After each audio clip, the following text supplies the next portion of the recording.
আমি আজি এনে এজন শিল্পীৰ কথা ক'বলৈ ওলাইছোঁ যিজনে কেৱল গান গোৱা নাছিল, মানুহৰ হৃদয়ৰ ভাষা পঢ়িছিল। অসমৰ মানুহৰ সুখ দুখ, প্ৰেম বেদনা, আশা বিদ্ৰোহ, এই সকলো অনুভৱৰ মাজত যিজন মানুহৰ কণ্ঠ গুজৰি উঠিছিল, সেইজনেই হৈছে জুবিন দা, আমাৰ জুবিন দা, জুবিন গাৰ্গ। এই নামটো কেৱল এজন গায়কৰ নাম নহয়, এইটো নাম এটা অনুভৱ।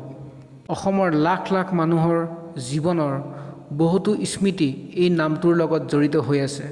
কোনোবাই এবাৰ জুবিন দাক সুধিছিল যে আপোনাৰ মাতবিলাক বা কথাবিলাক বা আপোনাৰ গানবিলাকত ইমান তিক্ততা কিয়? তেতিয়া জুবিন দাই হাঁহি শান্তভাৱে কৈছিল, মই এজন বিদ্ৰোহী। তেওঁ শিল্পী নাছিল, তেওঁ আছিল নিজৰ অনুভৱৰ কাৰণে যুঁজ দিয়া এজন মানুহ। 1990 দশকত অসমৰ সমস্যা সহজ নাছিল। চাৰিওফালে ভয়, অনিশ্চয়তা, অসহায় আন্দোলন, অশান্তি আৰু হতাশাৰ মাজেৰে জীৱন পাৰ কৰিছিল মানুহে। সেই সময়ত সংগীত জগতত আহিছিল জুবিন দা।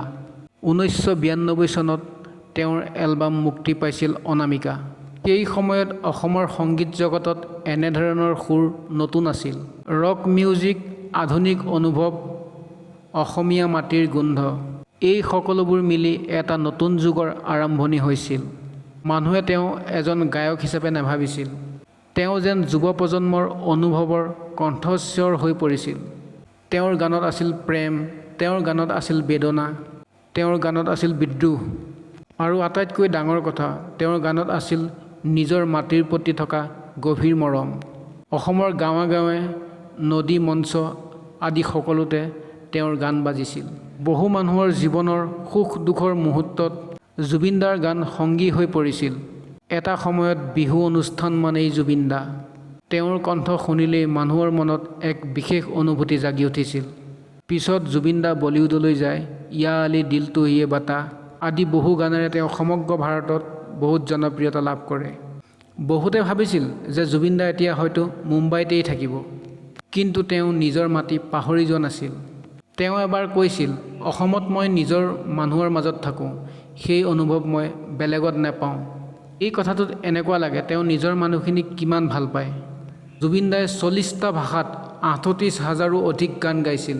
হিন্দী, বেংগলী, কানাড়া, তামিল, তেলেগু, নেপালী, ভোজপুৰী, মাৰাঠী, অসংখ্য ভাষাত তেওঁৰ কণ্ঠ গুজৰি উঠিছিল। কিন্তু ইমান সফলতাৰ পিছতো তেওঁ সাধাৰণ মানুহৰ পৰা আঁতৰি যোৱা নাছিল। বহু সময়ত জুবিন দাক দেখা গৈছে তেওঁ সাধাৰণ মানুহৰ লগত একেলগে বহি খোৱা বোৱা কৰিছে, সাধাৰণ মানুহৰ লগত কথা পাতিছে, কাৰোবাক চিকিৎসাৰ বাবে, কাৰোবাক স্কুল ফিজৰ বাবে, কাৰোবাক বিয়াৰ খৰচৰ বাবে মুঠৰ ওপৰত তেওঁ দি গৈছে, যিমান পাৰে সিমান দি গৈছে, কিন্তু একো লোৱা নাছিল। এইবোৰ কাৰণতেই জুবিন দাক মানুহে এজন শিল্পী বুলি ভবা নাছিল, মানুহে নিজৰ মানুহ বুলি ভাবিছিল।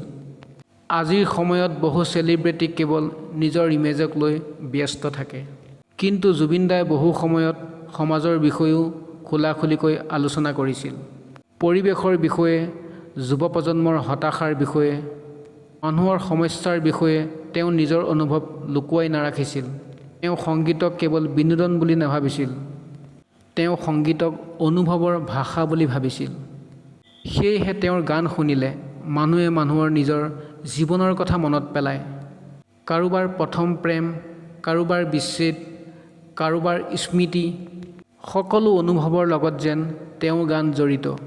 আজিও বহু ৰাতি অসমত কোনোবা ঘৰত, কোনোবা চাহ দোকানত তেওঁৰ গান বহু ৰাতিলৈকে বাজে। কিছুমান কণ্ঠ কেতিয়াও শেষ নহয়।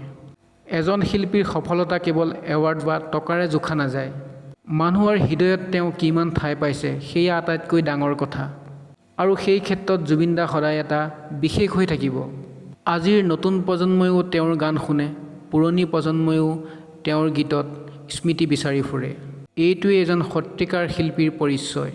আমি হয়তো সকলো বিষয়ত একেধৰণে নাভাবিব পাৰোঁ, কিন্তু নিজৰ ভাষা, সংস্কৃতি আৰু মাটিক ভালপোৱা মানুহক সন্মান দিয়াটো প্ৰয়োজন।